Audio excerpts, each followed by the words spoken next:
start with a brief opening statement, and I'll open the room up for questions. We didn't have the pop that you got to have to win a game in this league. We were shoot around today. I told the team after our game day shoot around, I didn't know if I was at a workout or I was at a funeral. I didn't know which one I was at, and I tried to give them perspective about how hard they've worked to put us in a place where we're playing meaningful games at this time of year, and to see if it got them excited. But then when I was in the locker room, when they came in after their initial warm-up, I don't think I heard a single person say a word. And disappointed, obviously, with the loss, frustrated that we can't take care of home court. It makes no sense to me. But Davidson had a lot to do with it. And they exposed something today that we've struggled with all year. A team that plays with force has given us issues all year. And they play with force, and obviously that created problems for us. Coach, what was the game plan with Bailey? Were you planning on sending double teams, and as he continued to get hot later in the game, was that ever? No, he's got 90 assists on the year. Go double him, and it's an adventure. But when you don't have the pop you need to have, then the ball is, they're able to either dribble it down or pass it right to foul line extended with no resistance. Then the guy guarding him has to, I call it being in line, has to put up a fight so he doesn't catch it where he was catching it. We had no pop. We had we couldn't sustain effort. Like, we'd have moments where we tried, but we just couldn't sustain. And,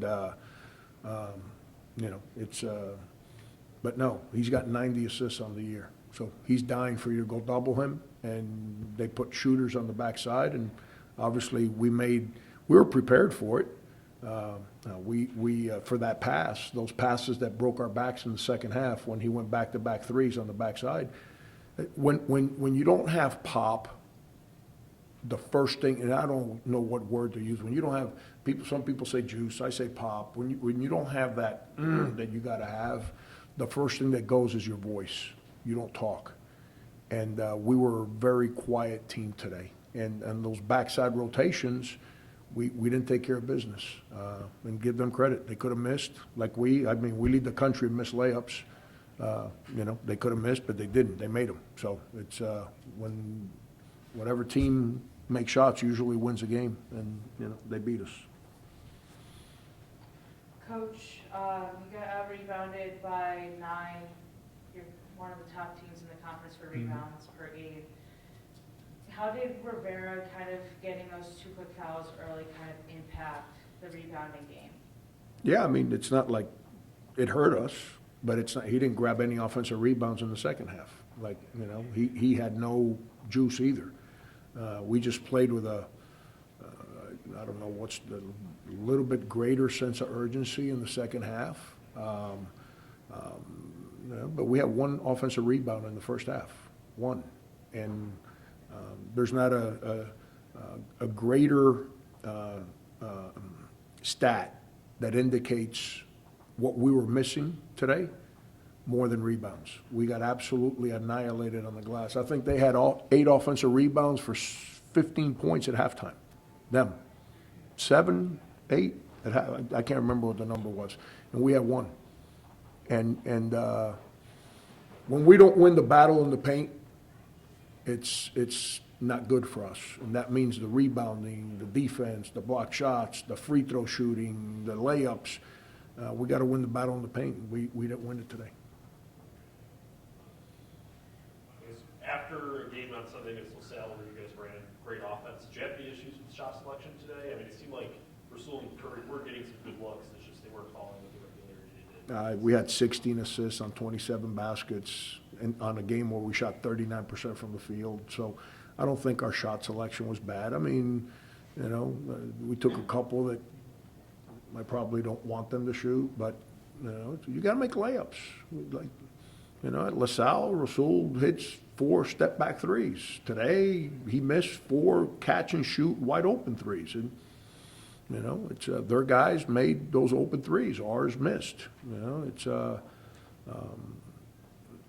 know, it's, the game is, now, were we not crisp offensively because we were a step slow in what we were doing? Yes. I don't think we played with enough pace, with enough purpose on either side of the floor. I think that carried over to our offense. But I didn't think I thought our ball movement was okay. I wasn't unhappy, you know. We missed some reads and stuff. Yeah, we did, but they're kids and it's a game and it's not going to be perfect. We lacked winning games at this time of year, especially, like, they're good. Like, they've lost 5 of their 7 league losses are by either 2 or 3 points. They had Dayton that Dayton beat and had a bad technical foul with less than a minute to go in the game that cost them the win, up 2. They're a good team, and they're you know, they're fighting for their life right now because they're where we don't want to be. And this was a big game for them, and we needed to handle this better than what we did. Disappointing, but I think we'll play a lot better on Saturday. So, I know you're not one for moral victories, but Jaden had his best offensive performance of the season. He seemed to be all over the place, playing with like real pop. Can you describe his performance today and how his improvement has been throughout the season? He's awesome, man. It's like, you know, he's matched up with Durkin, who can really shoot the ball and score. And Durkin didn't get a clean look until it was late in the game and they had gotten separation from us. And he got the clean look when Jaden was not on him. You know, he brings an enthusiasm and energy. His voice was the only voice. The only person that said boo at shoot-around today was him. That's why he plays. Like, that's, you know, as a coach, do I want him to dribble better and pass better and shoot better? Yes. But when I'm trying to build a program that's based on work ethic, enthusiasm, toughness, all the things that we're trying to build our program with here, he represents all that.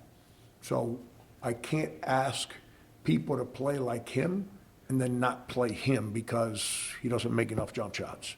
You know, he's in life, you're either part of the solution or part of the problem. You don't get to be both. Every room he walks into, he will always be part of the solution. And when you're around people that are parts of the solution, that's who the people that you trust and you turn loose a little bit. So I'm really happy for him because he works relentlessly at shooting the ball better. I mean, he spends countless hours in that gym on his own. You know, I'm happy for him. Hopefully he can build this to help us moving forward. Last one. Coach, second lowest on the season of 6 turnovers in a game. How did that really like go to show that your offense is like trying to like make better passes and make better plays throughout the game? Yeah, I've been disappointed with our turnovers over the last couple of weeks. We've gotten a little sloppy. You know, for the most part this year, we've been a low turnover team. You know, Davidson, the way they defend, they don't really get after you outside the 3-point line. So we were able to get the ball to the right places and move it around. And again, like the question earlier, I thought our decision-making was pretty good offensively. I just didn't think we moved off the ball at the pace we needed to move with, which is the sign of a tired team. And but yeah, no, for us to have a chance, if we're not going to shoot a great percentage, which we're 25 games in, and that is what it is, then we better rebound it, and we better not cheat our possessions by turning them over. We need to take advantage of our possessions. And today, we took advantage of our possessions, but we didn't make layups, we didn't get to the foul line, and we didn't rebound the basketball. And, you know, if we're not going to grab rebounds, then the 2 guards, I just peeked at this earlier when I was walking in. I had no idea what this, I'm not a big read stats during the game guy. I'm watching the game. I know what we're doing right and wrong. 8 for 34 from our 2 guards. If we're not going to get offensive rebounds and we're not going to make layups, then our guards need to make more than 8 out of 34. And that's not blaming them, that's just a fact of reality. And they've made them in the past, we'll figure out a way to make them again. Thank you.